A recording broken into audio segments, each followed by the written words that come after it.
So today is the day kung saan nandito na yung ating upgrade para sa ating Toyota MR2. Ang agenda natin today is papakita ko sa inyo kung ano yung upgrade na binili namin para sa MR2 natin.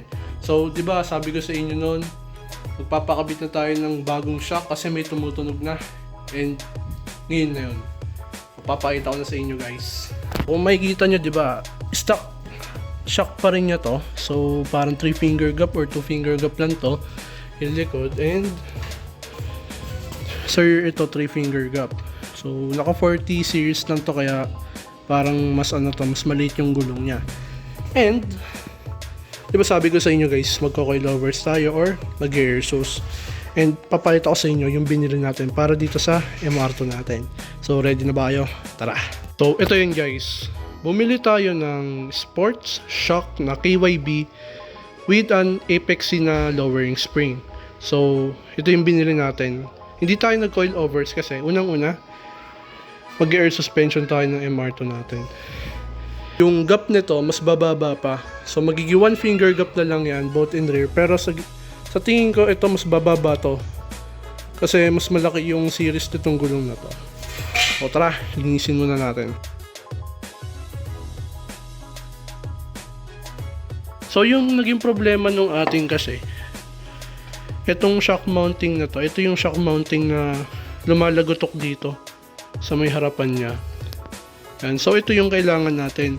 Pero buti na lang may nag-offer sa atin na magandang deal na. Isang set na siya ng shock.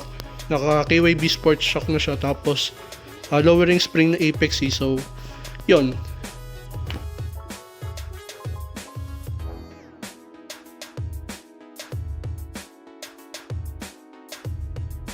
So tara guys. So yun guys, on the way na tayo. Papabit na natin yung shocks.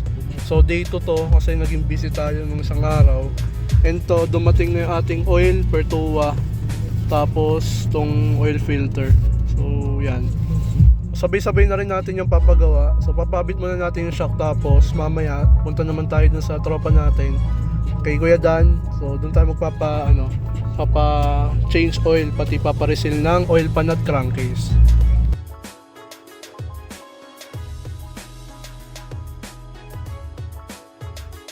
Guys, nandito na tayo kay Kuya Herbs. Yan, pinapalamig lang natin yung sasakyan. So unbox muna tayo ng binili natin. So ito guys, ito yung binili natin. Apex na Pertua.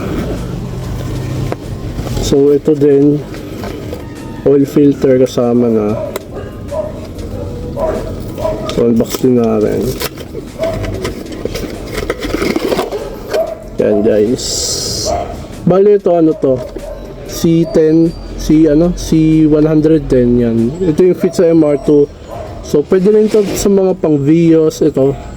Ito talaga ginagamit nila para hindi ganun kalaki. Kasi pag yung mga C12 na C111 malalaki na sila.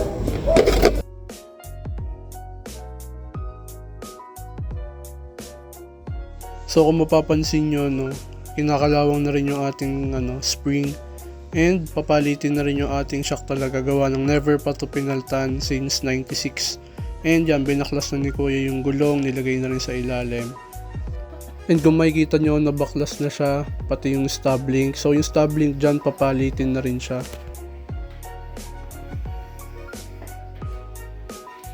So ito guys, makikita nyo, mas mahaba to. Yan. Yan, kaya talaga mag-lowered siya. Tignan nyo yung hub, parang mga siguro mga to. Yan, mga 1.5 inches.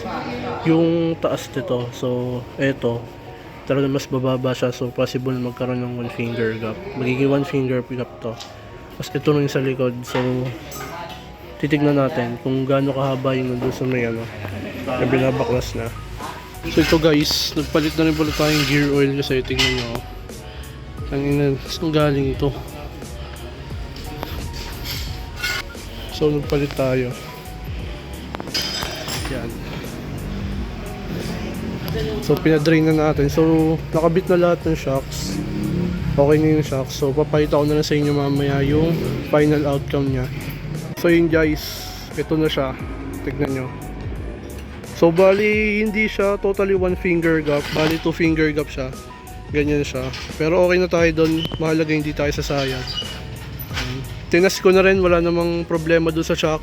Ang problem, meron akong napansin lumalagutok doon sa kanan, na wala naman lang.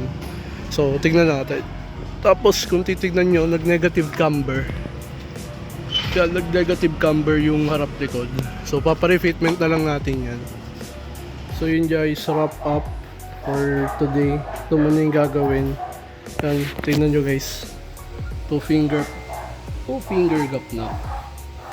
As to naman sa likod. Two finger gap din.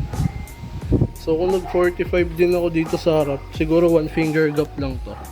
Pero okay na to kasi sasayad na dito sa fender liner nya. So yun lang. Bukas naman, papachanger naman tayo. Tapos, ewan ko bakit parang may lagutok pa rin. Di pa rin nawala, pero nabawasan. So, tinest ko naman tong shock, okay naman. Medyo tumagtag na yung kotse. Mahalaga na lowered na tayo. Guys, tomorrow naman.